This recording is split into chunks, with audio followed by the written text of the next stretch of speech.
Kumusta mga kababayan? Napakagandang balita ang ating hatid sa inyo ngayon. Confirmed na confirm ang pinakahihintay ng lahat ng pensioners sa Pilipinas ay dumating na ang ikalawang TR ng 1,000 pension increase ay naipasok sa mga GAIL account ng mga qualified GAARO pensioners. Hindi po ito fake news, hindi ito clickbait, ito ay totoo at nangyayari. Ngayon, ako po si Your Name at ngayong araw ihahatid ko sa inyo ang pinakadetalyadong impormasyon tungkol sa bagong pension increase na ito. Maaaring nagtataka kayo? Bakit kailangan niyong panoorin ang video na ito hanggang dulo? Simple lang po ang sagot. Dahil may mga critical na detalye, kayo dapat malaman para matiyak na makukuha ninyo ang nararapat na increase sa inyong pension. Marami sa ating mga pensioners ang hindi alam kung qualified ba sila or hindi. Marami rin ang nagtataka kung kailan maipapasok ang kanilang increase, kung magkano ang eksaktong matatanggap, at kung ano ang dapat gawin kung sakaling may problema sa pagtanggap nito. Lahat ng yan ay sasagutin natin ngayong araw.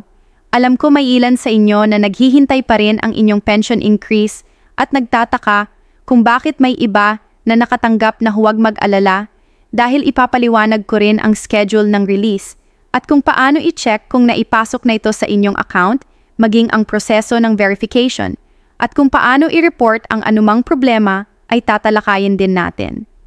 Bukod sa impormasyon, may dala rin akong exclusive na tips kung paano ninyo mapapakinabangan dagdag sa inyong pensyon at kung paano may iwasan na mabiktima ng mga scammer na sinasamantala ang pension increase na ito. Ilang beses na po akong nakatanggap ng mga mensahe mula sa mga pensioners na nabiktima ng mga manloloko at ayaw kong mangyari iyon sa inyo. Kaya naman tumutok lang kayo i-like at i-share ang video na ito at makikinig tayo sa mga karanasan ng ating mga kababayang pensioners na nakatanggap na ng kanilang ikalawang tranche ng pension increase. Ready na ba kayo? Simulan na natin. Maraming salamat sa patuloy na panonood. Bago tayo magpatuloy, gusto ko lang ipaalala sa inyo na i-click yung subscribe button at notification bell para lagi kayong updated sa mga pinakabagong balita tungkol sa repension at iba pang benepisyo para sa ating mga senior citizens at retirees.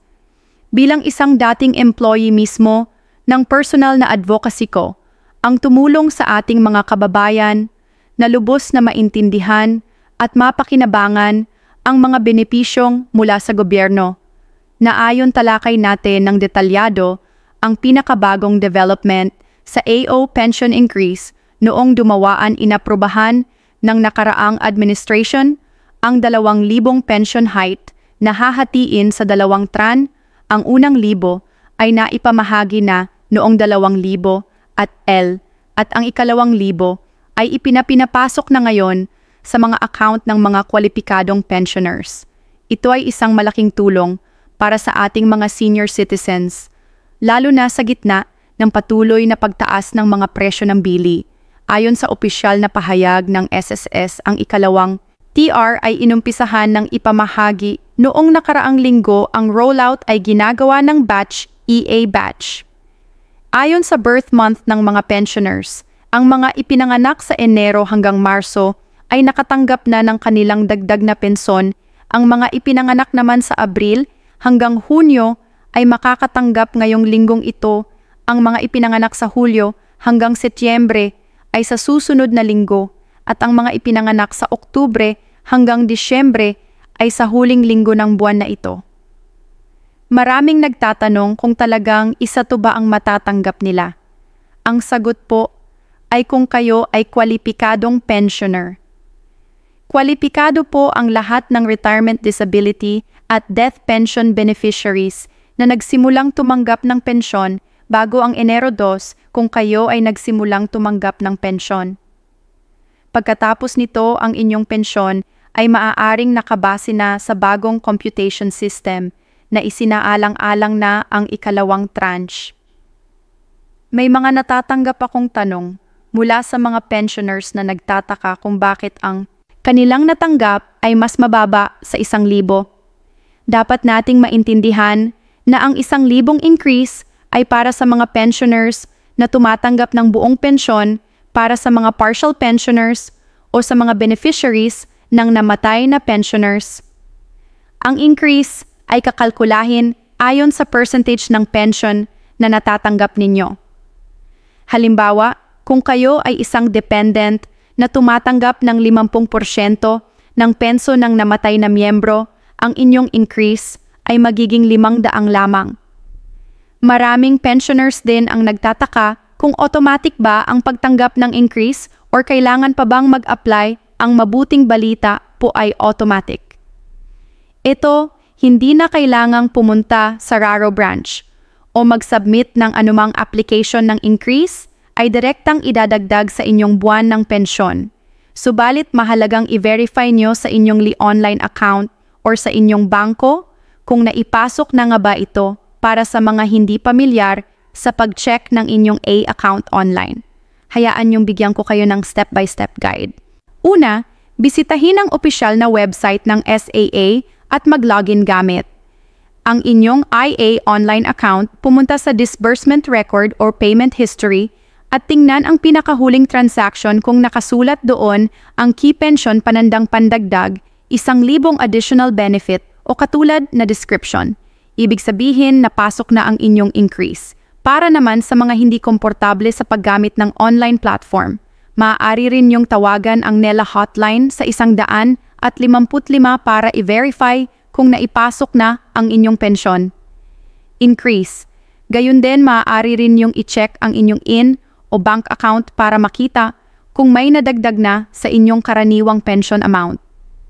Napakaraming nagtatanong sa akin kung magkano ba talaga ang magiging pensyon nila pagkatapos ng increase. Para makalkula ito, idagdag lang ninyo ang 1,000 sa inyong kasalukuyang buwan ng pensyon. Halimbawa, kung kayo ay tumatanggap ng mesoro na buwan ng pensyon, magiging 6,000 na ito pagkatapos ng increase. Para sa mga tumatanggap ng quarterly pension, ang dagdag ay magiging 3,000 kada quarter. May ilang pensioners na nagsasabi sa akin na hindi pa rin sila nakakatanggap ng unang TR ng pension increase.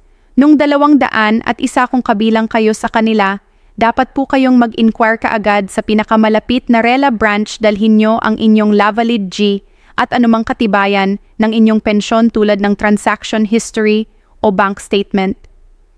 Maaring may problema sa inyong account na kailangang ayusin. Hindi rin dapat nating kalimutang pag-usapan ang posibleng impact ng pension increase na ito sa sustainability ng A-Fund. Ayon sa mga ekonomista, ang Additional Burden Arena Fund ay aabot sa humigit kumulang na 25 hanggang 28 bilyon kada taon. Para matugunan ito, ipinatupad ng CIA ang gradual increase sa contribution rate nung nakaraang taon ng contribution. Rate ay tumaas mula 12% hanggang 13% at maaaring tumaas pa ito sa mga susunod na taon. Ito ay kinakailangan para masiguro ang sustainability ng C-Fund para sa mga future pensioners. Marami ring nagtatanong kung may retroactive payment ba para sa mga buwan na nakalipas mula ng aprobahan ang ikalawang tran sa kasamaang palad. Wala pong retroactive payment ang 1,000 increase IMADs simula lang sa buwan na ito at hindi ito retroactive. Mula ng aprobahan ang ikalawang tranche, ngayong dumating na ang dagdag na penson, nais kong magbigay ng ilang praktikal na mga payo kung paano ninyo mapapakinabangan ito ng husto. Una, maaari ninyong isaalang-alang na ilan ang bahagi nito sa inyong emergency fund sa gitna ng hindi inaasahang pandemya at iba pang sakuna. Napakahalaga na mayroon tayong nakatagong pera para sa mga emergency situation. Pangalawa, maaari rin yung isaalang lang na ilaan ang bahagi nito sa mga kinakailangang gamot o medical check-up. Alam nating sa edad ng pagre-retiro, mas kailangan natin ang regular na pagpapatingin sa doktor at pag-inom ng maintenance medications. Pangatlo, kung meron pa kayong sobra, maaari niyong isaalang-alang ang pag-invest nito sa mga low-risk investment options tulad ng time deposit o government bonds. Bagamat, maliit ang kita. At least ay nagkakaroon pa rin ng dagdag na halaga ang inyong pera. Kaysa sa napakahalaga rin na pag-usapan natin dito ang tungkol sa mga pension loan scams na lumalaganap tuwing may bagong announcement tungkol sa pension increase.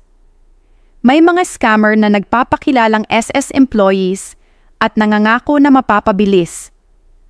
Ang pagkuha ng inyong pension increase kung magbibigay kayo ng pera or personal information, huwag kayong maniwala eh. Ang A ay hindi naniningil ng anumang bayad para sa proseso ng pension increase at hindi rin nila kayo tatawagan para hingin ang inyong personal at banking information. Kung makatanggap kayo ng mga ganitong tawag o mensahe agad, itong i-report sa RAA at sa inyong local police station. Tandaan po natin na ang pagiging mapanuri at maingat ay ang pinakamabuting depensa laban sa mga scammer. May mga nagtatanong din sa akin kung paano kung wala silang N account. Para sa mga pensioners na tumatanggap ng pensyon sa pamamagitan ng check, makakatanggap pa rin kayo ng dagdag na 1,000 sa susunod ninyong pension check. Para sa mga tumatanggap naman ng pensyon sa pamamagitan ng pension loan at maunlad cards, automatic ding idadagdag ang 1,000 increase sa inyong buwanang allowance. M.